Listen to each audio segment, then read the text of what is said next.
We here, we here, we here. Shout out Mahogany in the building. Jumped in.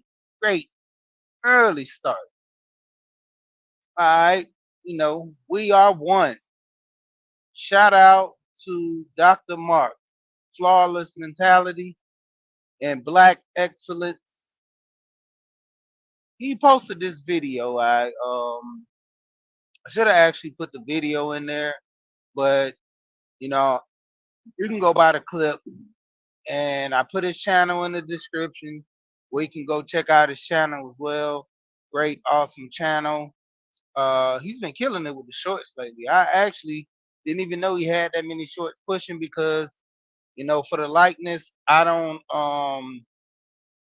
actually look at a lot of shorts unless they're in my feed due to I cut my shorts off because I'm getting notifications from other sites, and I'm getting notifications from YouTube from videos. Now you got shorts added. That's my phone is gonna be pinging like every single time. I'm already getting a lot of videos popping up. So, and when you go on the screen, you only can watch at least, the five recent videos that pop up when you do it from your phone. So basically, hey, that's a lot.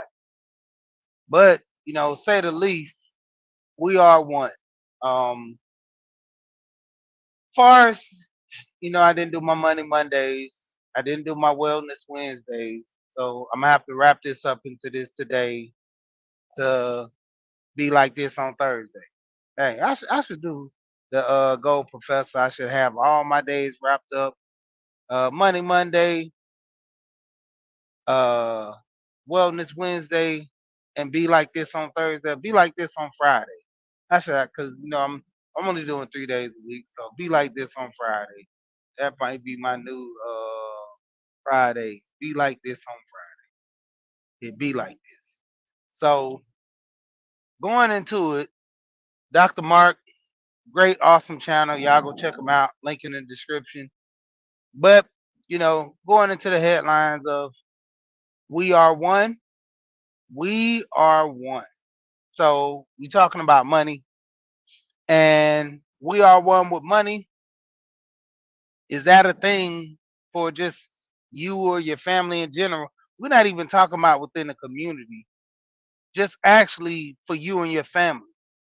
You know how many business deals got crushed because certain family members didn't even have enough money to contribute to an idea? You know how many business deals got sniped because, family members can't get a loan? I recently was talking to a lady around about my age, and she was saying how her and her six brothers and sisters got together, did a family meeting, and they were able to, communicate to take care of their father's land. And I say, how many people could actually do that? How many people could actually, get together and make it work? Not many.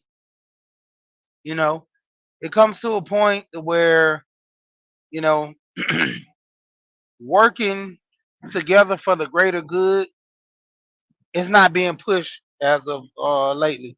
J3, what's going on? And that's why I came with the title "We Are One." Because if you go and look at that, I need some water. But if you go back and look at that video what Dr. Mark put up on his channel, Flawless Mentality, link in the description, he talked about how his community all were like family. His community would throw parties for their kids and other kids' birthday who parents probably didn't have the money, but they all worked together for the greater good. You know, there was kids he barely knew in the neighborhood, but the parents knew each other. And when they throw a party, all the kids went. So it was to the point to say, hey, if your kids play with my kids or they don't play with each other, they're gonna start playing with each other because this community needs to all be together. all be talking, and that's a great thing. Sweet thumb in the building. When it comes down to it, a lot of us we have situations, we have things, issues, and so forth. And when it comes down to it, we all just don't do the norm. Hey, if I got a situation, I should be able to reach out to a family member or friend and we find a solution to make things work. But that's not the case. You know, society, and I'm going to go back to saying this, society standards. I used to say this so much when I first came on YouTube because society puts a standard on us that this is the norm. Even if it's not the norm, everybody in the world wear a hat. It's not the norm. But society standards will put it on like, why you walking around without a hat on, man? Everybody wears a hat. And so what? Everybody starts conforming. And that's what a lot of things we're doing in our families, communities, just everybody's conforming. You literally got people, family members, don't want to deal with each other because the norm is, man, you don't want to be with your cousin like that. You don't want to be around your mom, your family like that. Everybody's conforming. So that's like the biggest thing now for everybody to conform. Hey, we don't need to be family. We only need to get over on each other. That's the conforming method. I'm an opportunist, and whatever you can do for me, that's how I appreciate it. That's how it can be done. Other than that, hey, you know, and it comes down to that point that we can't deal with each other. The older generation was showing a lot of us, you know, value, but we didn't want to take heed.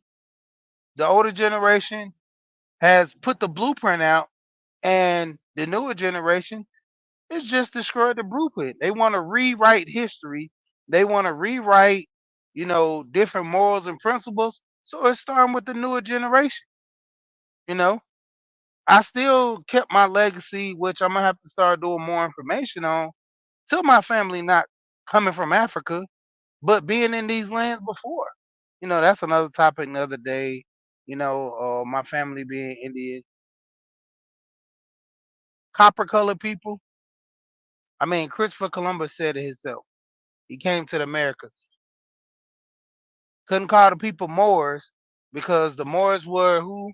The darker skinned navigators. Majority every ship had a navigator on there. But needless to say, like I say, going down the rabbit hole. But getting back into it, we are one. The family structure has been bent, you know, to the point of us not working together for the greater good, us not, looking out for one another. There's always been an issue to where if the child hasn't grown up and they have kids, grandparents normally step in, set a foundation. Of course, they're gonna, hound you and persecute you for your actions, but they typically, you know, do what's needed for the family and for the greater good. Nowadays, grandparents aren't doing that. They're saying if you had these kids, you don't want to take care of these kids, send them to defects, give them away. I raise my kids. I want to live my life. And then it's one thing too, not getting on the grandparents for being selfish or anything, because it's right. They have lived their life. They've raised you to be an adult, and you making bad decisions is more of a reflection on not just your upbringing, your influence outside of the home. Because I've always said that there's kids raising kids.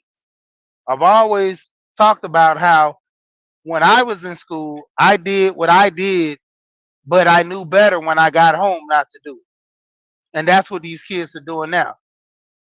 The adults are coming up with these same things when they're with their family, they do as typical. But when they're not, they're with their friends, they're wilding out, and that's the times now.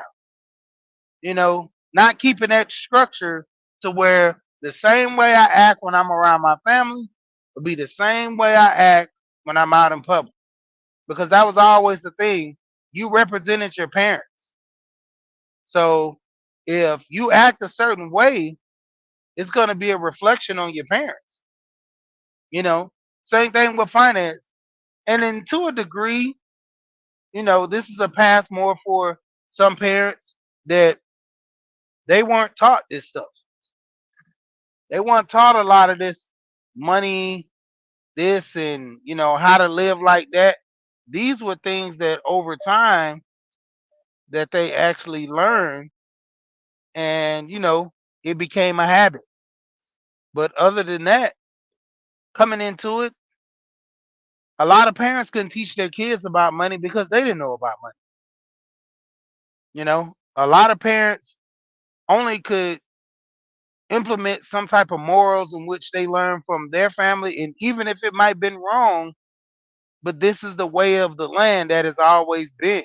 You know, my parents taught me to put a little money aside for a rainy day, and if something happens, you have that rainy day money.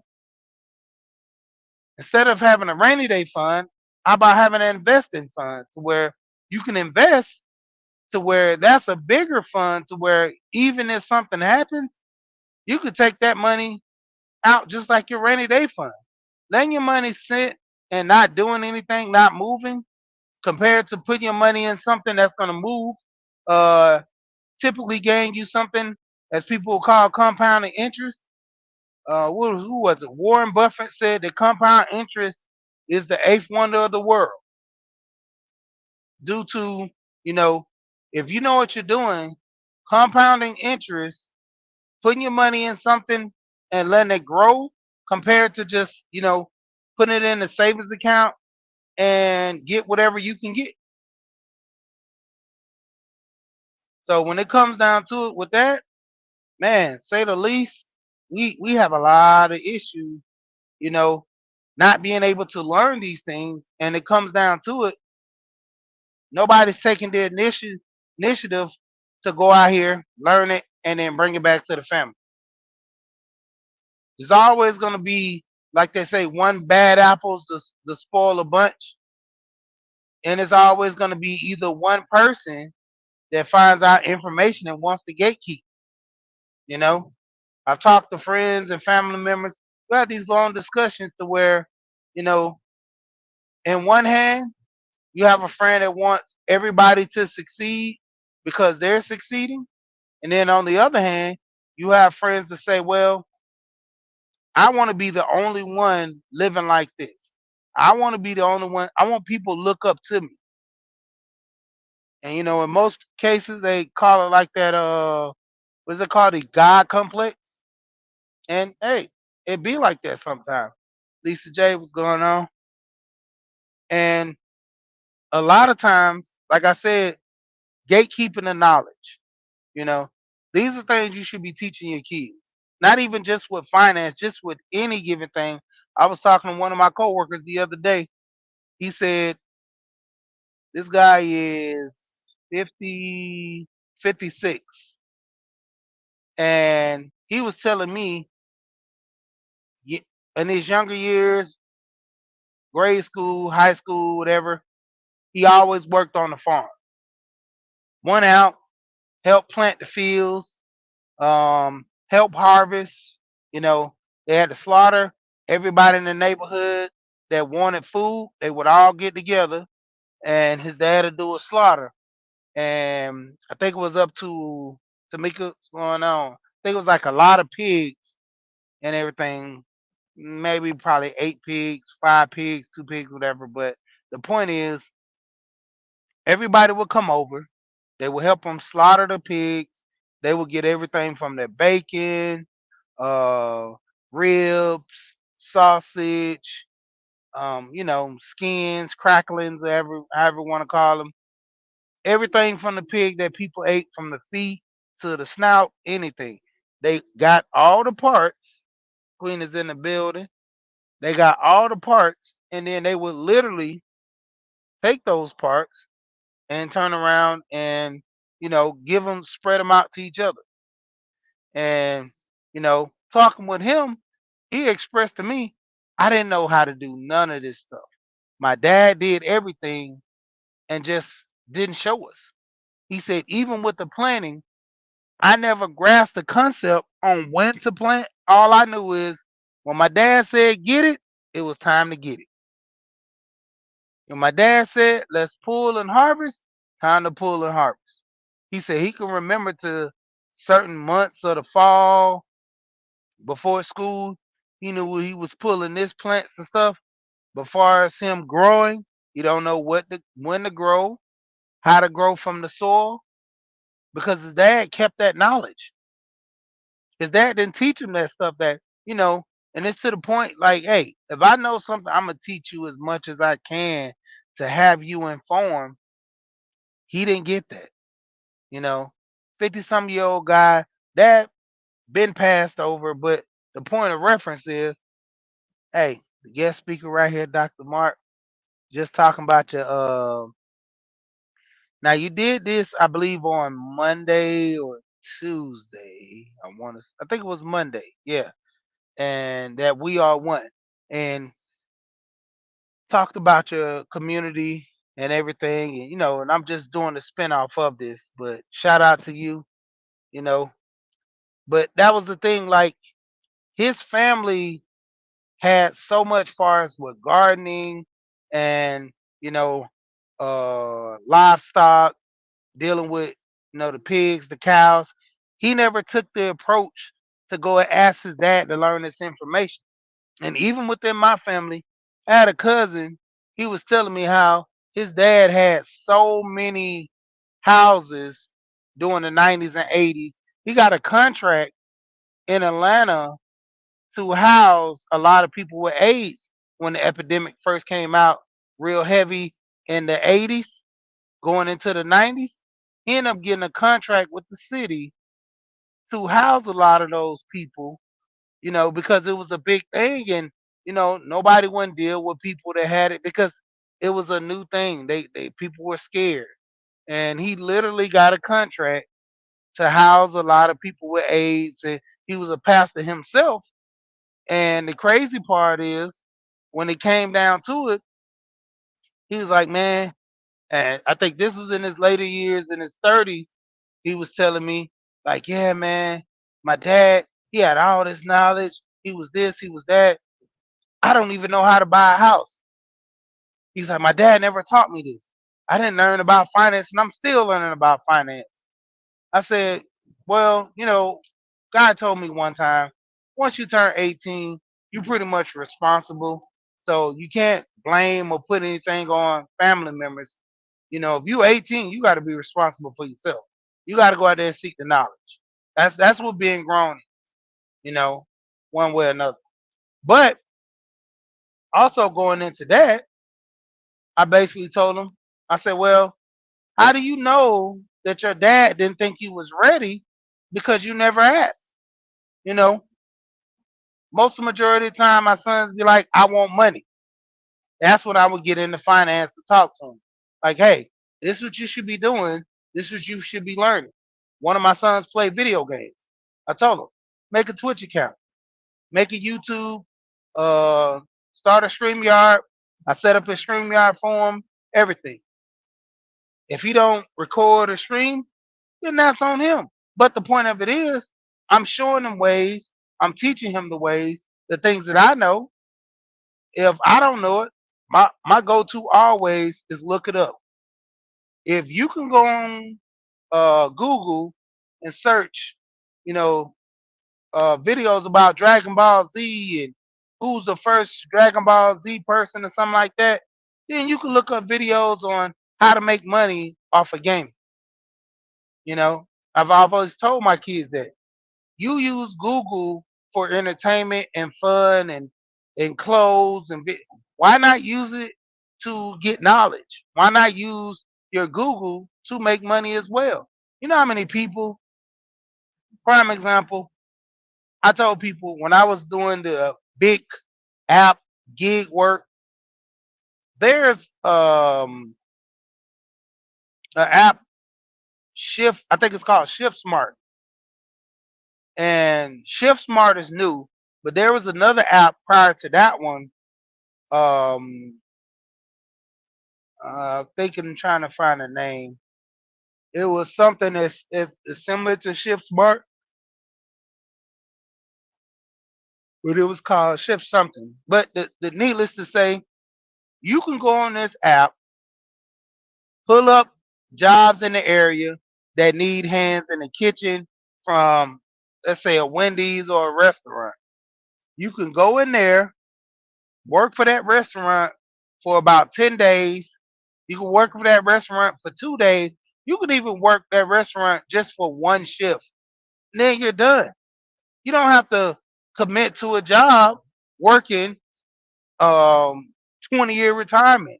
You can just say, man, I don't feel like working, but I'd rather find something, you know, Presbyterian Garden was going on. I'd rather find something that I can do, every once in a while. Hey, Charles, how you doing? And when it comes down to it, hey, that's it. I go in here, shift smart, find me a shift that I want to do. There you go. I know this one guy I was talking to him, same thing. He said he has DoorDash, Uber Eats, Grubhub, anything far as a delivery app, he goes and delivers. He don't want people in his car, so he don't do the Ubers and Lyft. But he say, why do I have to when I literally got all these other apps I can use to make money in deliveries, and I still get the money without having to contact or dealing with people all the time like this. I'm like, great. He's like, this is my 9 to 5. I work this every day, Monday through Friday. Sometime I do 8, sometime I do 10. Hey, if I got something to do, I only do 2 hours. He said it's up to me. I make my own schedule. A conventional 9 to 5 job is optional for me now, and I just don't want to do it. So with the Shift Smart, same thing. And I'm like, when it comes down to it, making money the way you want to make it, hey, fine by me. But when it comes down to it, hey, a lot of times we're used to the conventional way of doing this. And going back into it, saying it again, society standards. Society telling us that we need a job. You know, that's the whole point of us going to school, to learn how to be employees. You know, too many entrepreneurs, somebody gotta work, you know. Uh I was listening to this pastor one time and he was saying that too. He said, despite all this good preaching that I'm doing, he said, when we get done, we're gonna go down and eat. He said, somebody got to fry the chicken. Everybody can't be up here listening to this great word and being visually right here looking in the moment. Somebody got to go start the food. And it gets to a point to where, hey, elevation. Over time, man, you're gonna want to do something different. Some people get complacent, stay at jobs 20 years, and then realize, man, I've wasted my talent. I could have went to another job and got paid way more money, but it's the comfortability of the manager knows. I can take off as many days as I want and nobody say anything to me because of a seniority thing. Miss Frugal's going on. How you doing? And it comes to a point, getting back into the topic, we are one, like nobody's giving us information to help us move forward. Nobody's setting, these points of reference to where not only are you helping, yourself, you're helping the youth, you know, you're getting other people involved to say, hey man, we need to teach our kids this. We need to put a reference on this so other people can learn as well, you know. And it starts one person at a time, literally one person at a time. You know, a lot of times, the more or less when I speak on this finance is because, like I said, entertaining we can be entertained all day, but as me as a man getting older, I want to help people, have the thought process on wanting to make money or just learning something simple, just putting money aside. You know, I just talk about the basics. Like I just told my wife, I said I just was on this one podcast, and they were talking about how you set your bank accounts up, set your money up to where 75% of your check should be going towards your expenses. Then you had your 15% going towards investments, 5% going towards savings, and the other 5% going towards guilt-free spending. Some people can break their check down like that. Some people can't. Some people have to take all their money and put it right back into the bills. And that's the thing.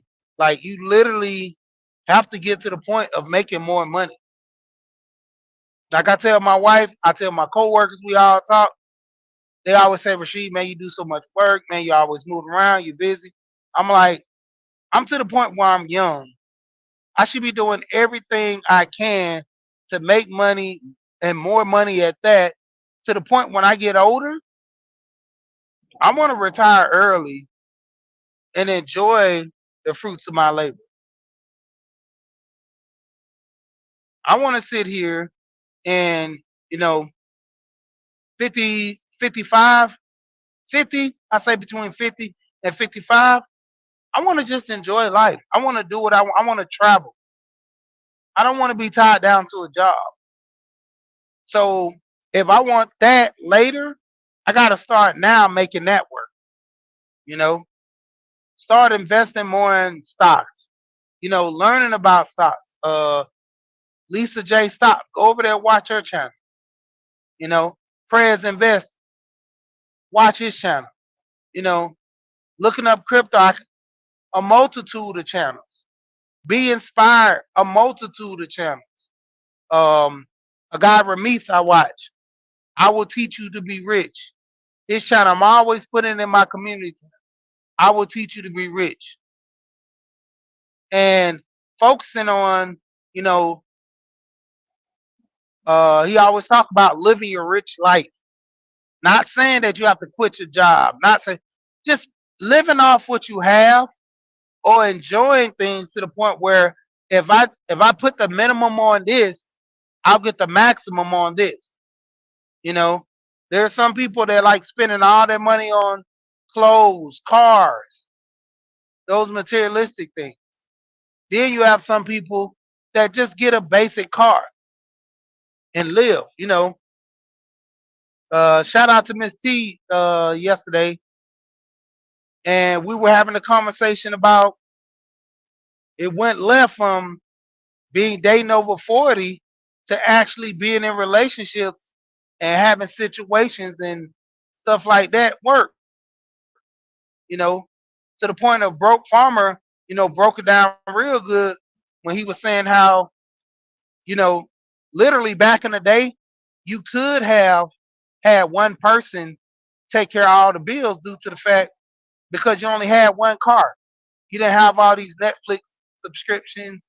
You didn't have, all these other things. Back in the day, it was a point of reference to where, hey, you know, we can make this work. Nowadays, it's kind of hard to say that because you got more added things. And like I was expressing to the people too, that hey, back in the job market, there wasn't a lot of women working, so it was to the point where a man could have two jobs and take care of the family. Nowadays, you have the women in the workforce just as the men, so it's a competition thing almost. And then on top of that, you have this mentality of young men being so lazy and not wanting to work because they look at everybody else doing things so easy. Society's putting a spin on it to say, man, you don't have to work as hard. All it takes is you to get this one thing, become famous, get you a video that goes viral, and that one thing could make you money. You know how many people are trying to chase being an influencer as a job versus just, hey, making more money? You know, look at Desi Banks, how he was saying how he was just saying, oh man, I just get this one video to pop and I'll make it. His girl didn't believe in his vision. But you know how long it took him to have those videos to pop to make him get to that so-called status?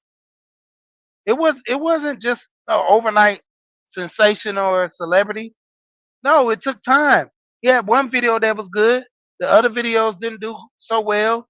Then it came to a point where, hey, over time he grew and the videos popped. He started making money. Like, who's there for the long haul? Who's there for the vision? You know? And even in the video what he did with Shannon Sharp, you could actually see him about to cry because, in honesty, I think that guy truly loved that woman, but it was the thing to where society puts us like, man, you can't put your life on hold for this man. You can't put your life on hold for this woman. You gotta keep going. You gotta keep moving. You gotta keep this. You gotta keep that, to the point where, hey, nobody's really there for each other. It's only there for the moment, you know. And going into those relationships, hey, how we can be one when we were never together, you know. Society puts a spin on it to where you're only. I had a job tell a guy at the job tell me, and I ended up quitting because he said this. It was real disrespectful to me, and it was like he told me, "You're only good as the last thing you done for me." So I work for a moving company, and basically his thing was, I will tell you anything and everything you want to raise, I'll give you a raise. Go do this job. You want um more vacation time? I'll give you more vacation time. Do this job. Once I do the job, that's it. You're only good as the last thing you done for me. And if it wasn't much, then hey, eh, that's how relationships are done. I mean, not getting it twisted that a lot of people don't like the term that relationships are business. It's transactional. If you're providing something for me, then we're cool. But if you're not, you gotta go. How can we get to a standpoint of, you know, being in a situation where both of us can, you know, take care of the kids together, being married or not. The kids are not an option to not deal with. If you're married or not married, those kids are still your responsibility. You know, cut the ties. I was listening to Love Dorsey last night. She was focusing in on this. How can people make their kids do better in life when all your kids are gonna see the problems and issues within your relationship? She was expressing how many kids want to always call their daddy, and the mom's like, "No, why you want to call him? You getting on my nerves." And then it gets to a point to where the kid don't want to call and talk to the dad, and then the mom use that as a defense to say your kids don't even want to talk to you. So stuff like that. Then you have, same issue with the man. The man always saying, "Well, my baby mama this and my baby mama that." But what about yourself? Have you took the initiative to, do what's right? Are you paying child support? Are you, what I'm saying, trying to come see your kids when, you have free time, or she's trying to let you come see me, you don't want to see. It's a lot of back and forth with that. But at the same time, being one is for the greater good. And all this that I'm saying, all this we go through, It should be all for the greater good. For the greater good of, having our kids having a two-parent household, even if the two parents are not even in the same house. The greater good of, you know, hey, if you chose a bad person to a degree and you're not dealing with them on a certain level, it's understandable. But to a point, you know, if they're not having their dad in their life, Lisa, uncle, granddad, somebody's giving them that male role model. I seen what was it, the daily wrap up crew last night as well. I was working, so I was watching a lot of podcasts. And on the daily wrap up crew, you literally had, I think it was like four women on there, and three of them were all talking about how their granddad was the moving factor in their life to model after, a man. They said, well, dad did his thing, but granddad was the one who, did all this. Granddad got to the age of almost retiring, so granddad could say, "Hey, I'm gonna pick you up, drop you off, um, take you out to get you some ice cream." So that young woman seen that role model as her granddad to be the one to, how he took care of the family. You know, even the structure now we have with the traditional. Everybody wants the traditional ways in modern time. It's not gonna be. You know, it takes two now to run a household. A man can't pay all the bills and then be a committed father every day at home. There's gonna be some sacrifices made. If this guy's working like he's supposed to pay all the bills, either he has a high paying job or he's working multiple jobs to suffice that. And with that being said, he's not gonna be home as much. The old people always say you can't have your cake and eat it too. You can't have this man being at home all the time with the kids because that time is taken away from money that's being made that person can make, and it's a balance to it. There are gonna be days where dad is home and he's always in your face, and then it's gonna be those days to where you might see him a stretch and he's not around. That's the main reason why I came off the road. I work multiple jobs now, but I make more money on the road. If I'm out of town, I can make way more money on the road, probably double my salary now than me being local. But I can't have that time and that interaction with my kids. Bronze, what's going on with you? So that was always an informative thing for me to be there for my kids. I'm not there as much because I'm working a lot, but the point of it is my kids know the structure of me being there. They know that I'm a disciplinary and I'm not coming just to whoop with the intent as an enforcer. My disciplinary skills are not always a whooping or beating, as people say, but to, just to talk. Because sometimes kids just need talking. It's always not quick to grab a belt. In some instances, just need more or less of talking. They need an understanding. You know, Just like they say some people lose their way, it's to a point that sometimes a child loses their way. They need that guidance. They need that, just that, reassuring, reaffirming more or less than trying to say, well, hey, I rule with a hammer. But when it comes back to it, hey, having that structure within the family, no matter what went on, if you have the wife, you don't have the wife, you have the husband, don't have the husband, how are you going to make it work? I think Miss T is going to have a live tomorrow about this, Miss T with the T, about the structure of relationships and family.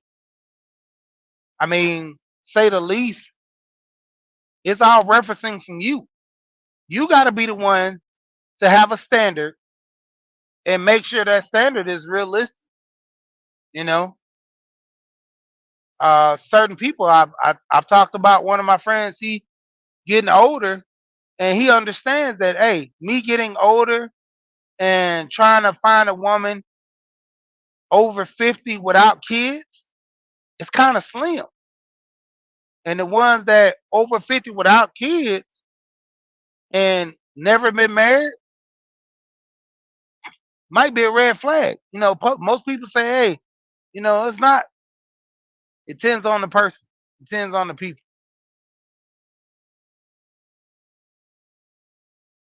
A lot of times we have issues or things that are going on, and it all spins bound from, like I said, just not knowing. A lot of times, not knowing within have us, guessing, doing the wrong thing. Sometimes just never taught.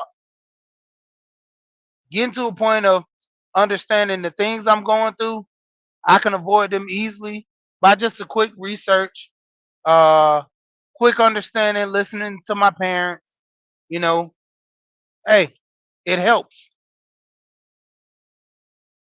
A lot of times, people are sitting here not knowing anything, and it's due to what?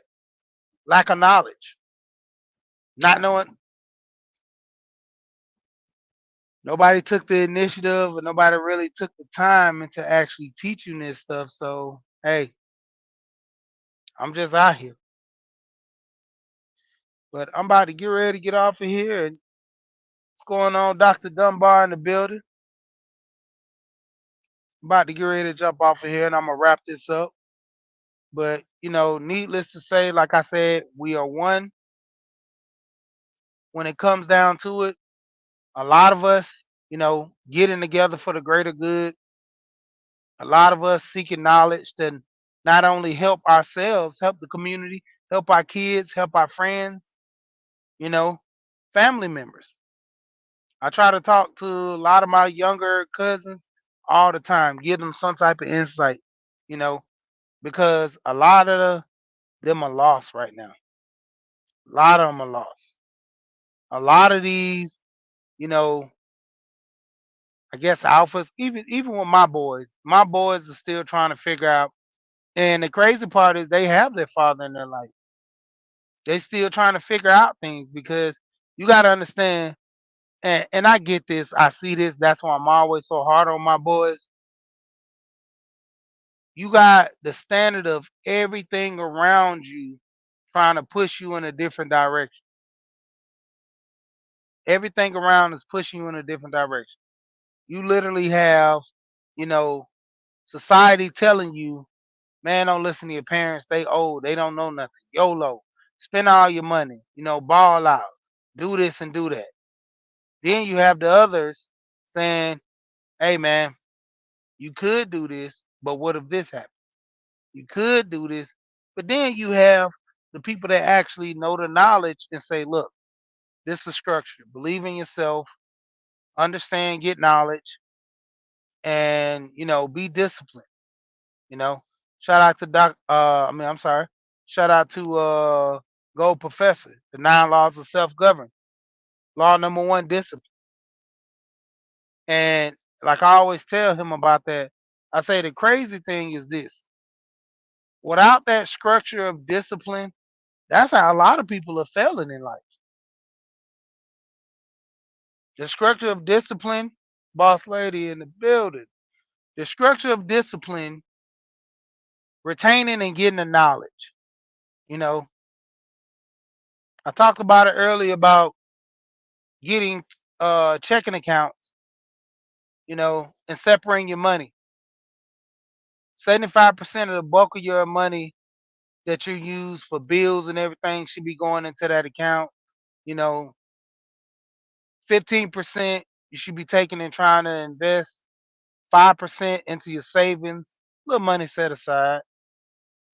Then you got your another 5% going into guilt-free spending. Some people can do that. Some people can separate their money and work it like that. Some people can't. And like I said, it gets to a point where you should be making more money. or get a better paying job. One of the two. It's up to you. I talked about different gig apps that people can use before. I talked about one time where they had rent a friend, where you actually get paid to listen to somebody and give opinions about certain things about being a friend. I talked about one time before where affiliate links, to where you can get on affiliate links and you know just right there, right up your alley, affiliate links. All you're doing is sharing the link. Once somebody buy the product from your affiliate link, you get a commission off of it. Not saying that it's big, but over time it adds up. And a lot of people fail to listen to the mission, because you got to start somewhere. Everybody wants to be a millionaire. You're not going to be a millionaire overnight. The old saying, Rome was not built in one day. You know, even with this internet sensation thing, people want to go viral overnight. It takes time. It takes time to perfect the craft. It takes time to pick topics. It takes time to understand your audience. So when it comes down to it, hey, just being on YouTube thinking that, oh man, um, who was it last night? Out coming home listening to Lottery Junkie, and she was saying how it's hard, literally, to always be sharing everybody's link, going on everybody's panels, talking, hitting the like, and nobody comes to my channel and do all that. She wasn't complaining for the most part. She was just giving some clarification to say, hey, there are a lot of people that you do for but won't do for you. There are a lot of people you're sub to that are not sub to you. And one of the things that she found out too was, she said a lot of people didn't know she had a channel. Everybody on here has a name, a picture, thumbnail to it. You say, I think, just picture. But to the point, how many people literally say that they have channels? How many people? Nobody really knows. You got so many people in the chat. Without a wrench, you're not just clicking on there and saying, okay, let me check out this person's channel. They saying some good stuff. Some people have channels and they never put a video on the channel.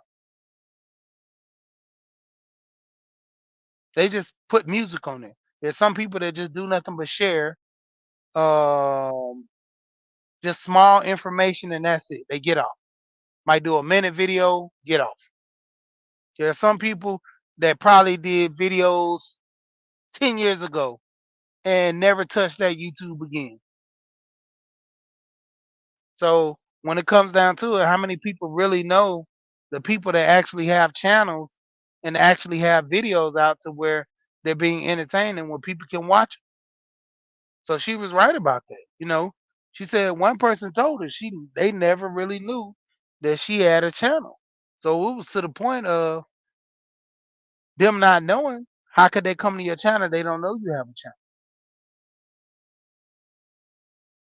So needless to say, I'm gonna say a lot of people, you have a channel, promote yourself. Talk about your channel when you're on other people's channel. Tell people that you have a channel. A lot of times, man, we go through this process and we get mad at the world. Oh man, nobody's not loving me on this YouTube thing. Nobody's not liking me. And then you gotta compete against YouTube himself, the algorithm. They're daily switching things up. You know, morning times you might have 50 people in there, and now you might only have 20. That come from them switching the algorithm. I just found this recently, not too long ago with Alonzo and Miss T. They were saying that they're pushing more people to get on the platform. So if you're doing videos on like StreamYard and stuff like that, you're kind of getting pushed out of the algorithm, you know, and that's good for people who, I mean, the good thing for people who already have their time stamps. So prime example, like Miss T, she go live at 9:15. Everybody who knows that Miss T go live at 9:15, you're automatically gonna want to come to her channel at 9:15. If she's not there, okay. Like me, I normally go live at 7:45 in the morning. So if I'm not there at 7:45, okay, well he might not be going live today, but I know at 7:45 Monday, Wednesday, and Friday he typically goes live. So I don't know why he going live today, you know, on Thursday, but typically he goes live Monday, Wednesday, Friday. So that's the thing. If you have that structure, people are gonna start coming to your channel no matter what. So you gotta have that. Even if YouTube don't push it, you already know what person goes live at this time. Every morning, I already know at 7 o'clock Eastern time, Frugal Mama's gonna be live. I know 6 o'clock, Can't Stop is going live. Different other people go live around those times as well, I know too. But the point of reference is there are certain people that typically go live all the time at a certain time that you're gonna always be looking for. It's a routine with me. When I was going to work super early, Coco's content, catch her right when I get ready to get in the car. That's when Can't Stop comes on. Listen to him for my ride to the job about an hour. Then Frugal Mama pops up.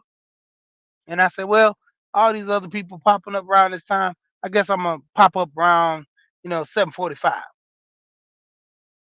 And then Gold P, Gold Professor, when he was live at 8 o'clock. California time, it was 5. He was going live 5 o'clock in the morning, every morning, Monday through Friday. Set a standard, you know. People appreciate it. People start coming, you know. You gotta make your presence known. A lot of times if I don't know you have a channel, I'm not live and going to your channel, you know. And majority of the time, always speak up. Closed mouth never get fed. Just tell people, hey, I got some things going on my channel this week. I'm gonna be promoting. Keep people informed. Some people might have gone to your channel a couple times, and it's always happened to where either the notifications are not sending out. Hey, say something to make people come back over there. Hey, I forgot. I ain't been in this channel in a minute. You know, Notifications don't pop up. People don't come over. They literally got to remember your channel to say something. There's people who do pop ups a lot. If I see the pop up, I go over there. If I don't see the pop up, because I'm either on the